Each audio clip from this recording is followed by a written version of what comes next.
नमस्कार, आप देख रहे हैं आर हिंदुस्तान न्यूज। आनंद सक्सेना के साथ राजस्थान के चित्तौड़गढ़ से खास खबर। चित्तौड़गढ़ की साईं एस्ट्रो विजन सोसाइटी की ओर से नववर्ष अभिनंदन समारोह आयोजित हुआ।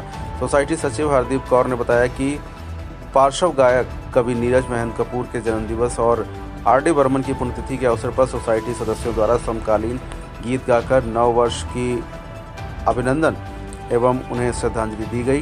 कार्यक्रम का शुभारंभ मुख्य अतिथि अतिरिक्त जिला कलेक्टर विनोद कुमार मल्होत्रा, सहायक प्रशासनिक अधिकारी संतोष मल्होत्रा, ब्रह्म कुमारी आशा बहन, Mahant Vinod Chand Yati, Catholic church father P John Ibrahim उपस्थिति में दीप प्रज्वलित कर और माल्यार्पण करके हुआ। कार्यक्रम की शुरुआत अमित चेचानी और निशा रानी द्वारा सागर किनारे दिल ये पुकारे से हुई। संतोष मल्होत्रा और संजय गील ने तुझ संग प्रीत लगाई सजना, प्रदीप ऋषि, निशा रानी, रात के हम सफ़र, संतोष विनोद मल्होत्रा ने एक प्यार का नगमा है, तुमको मेरे दिल पुकारा है, और अमित चेचानी ने मेरे दिल तड़प के जब नाम तेरा पुकारा। मुकेश सोनी, संतोष मल्होत्रा ने किसी राह में किसी मोड़ पर गीत प्रस्तुत कर तालियां बटोरी। साथ ही राम मंदिर स्थापना की प्रथम वर्षगांठ को याद करते हुए ललिता राठौड़ ने सजा दो घर को गुलशन सा, अवध में राम आए हैं गीत प्रस्तुत किया। वहीं अतिरिक्त जिला कलेक्टर विनोद कुमार मल्होत्रा और संजय गील द्वारा प्रस्तुत यम्मा यम्मा ये खूबसूरत समा गीत ने सभी को झूमने के लिए मजबूर कर दिया। इस अवसर पर अतिरिक्त जिला कलेक्टर विनोद कुमार मल्होत्रा ने सोसाइटी के जन कल्याणकारी कार्यों की सराहना किया। विशेष अतिथि महंत विनोद चंद्र यति ने हर संभव सहयोग का वादा करते हुए विश्वास व्यक्त किया कि सोसाइटी के परामर्श के कार्य आने वाले समय में वट वृक्ष का रूप लेंगे। सोसाइटी संरक्षक सतपाल दुआ ने बताया कि इससे पूर्व सोसाइटी की आम सभा का आयोजन हुआ, जिसमें साईं प्रसादम के 1 वर्ष पूर्ण होने पर एक शाम शहीदों के नाम एवं स्वतंत्रता सेनानियों का सम्मान, जरूरतमंदों को भोजन, ऊनी वस्त्र और कम्बल का वितरण, महिला स्वयं सहायता समूह, महिला कार्यकारिणी का गठन आदि निर्णय सर्वसम्मति से पारित किए गए। कार्यक्रम के अंत में सोसाइटी अध्यक्ष डॉक्टर संजय गील को कैंसर जैसी घातक बीमारी से लड़कर सकुशल जीवन की मुख्यधारा में लौटाने पर शॉल और उपरांत पहनाकर अभिनंदन किया गया।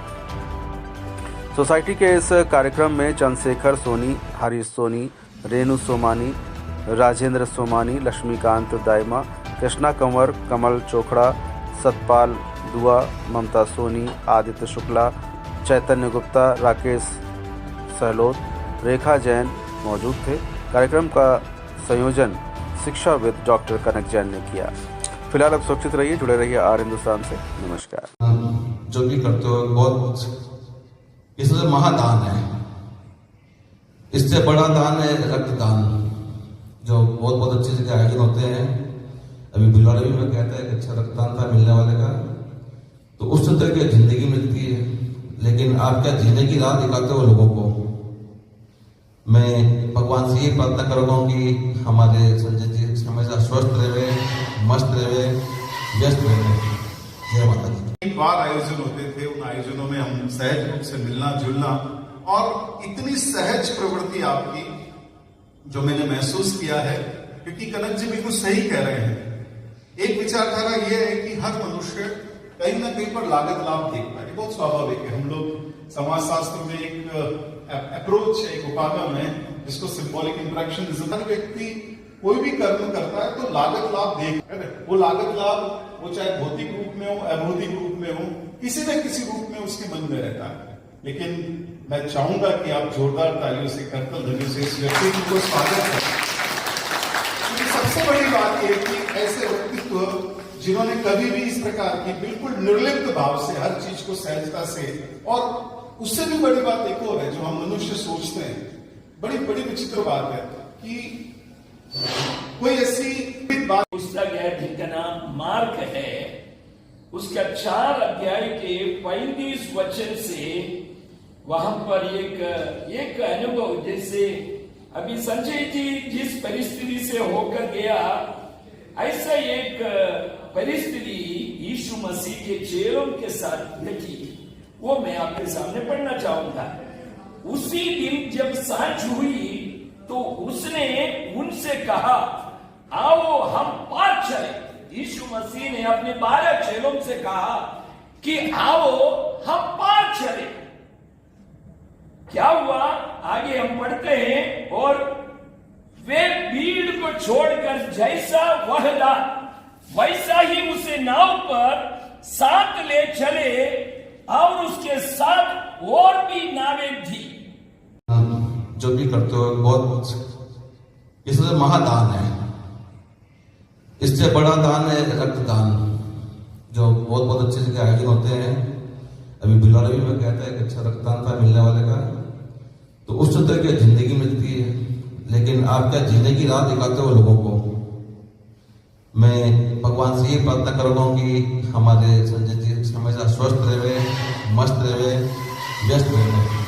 जय माता दी। एक बार आयोजन होते थे, उन आयोजनों में हम सहज रूप से मिलना जुलना, और इतनी सहज प्रवृत्ति आपकी जो मैंने महसूस किया है, क्योंकि कनक जी बिल्कुल सही कह रहे हैं।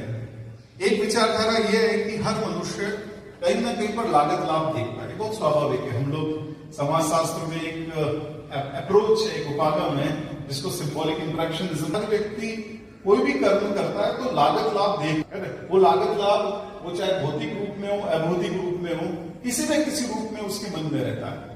लेकिन मैं चाहूंगा कि आप जोरदार तालियों से, करतल ध्वनियों से इस व्यक्तित्व को स्वागत करें।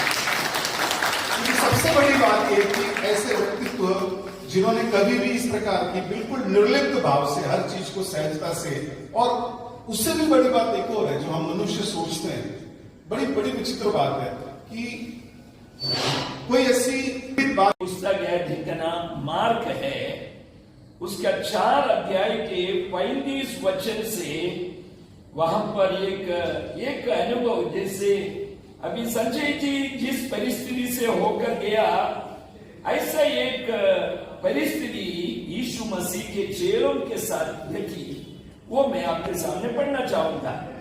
उसी दिन जब सांझ हुई तो उसने उनसे कहा, आओ हम पार चले। यीशु मसीह ने अपने 12 चेलों से कहा कि आओ हम पार चले।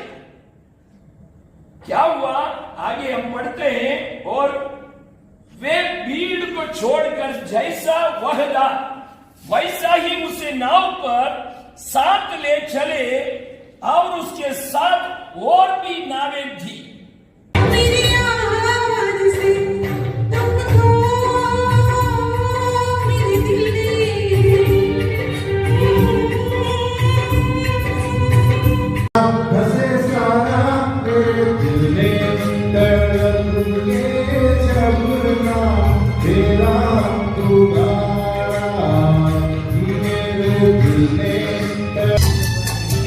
हर जाने कैसे कब कहाँ इकरार हो गया, हम सो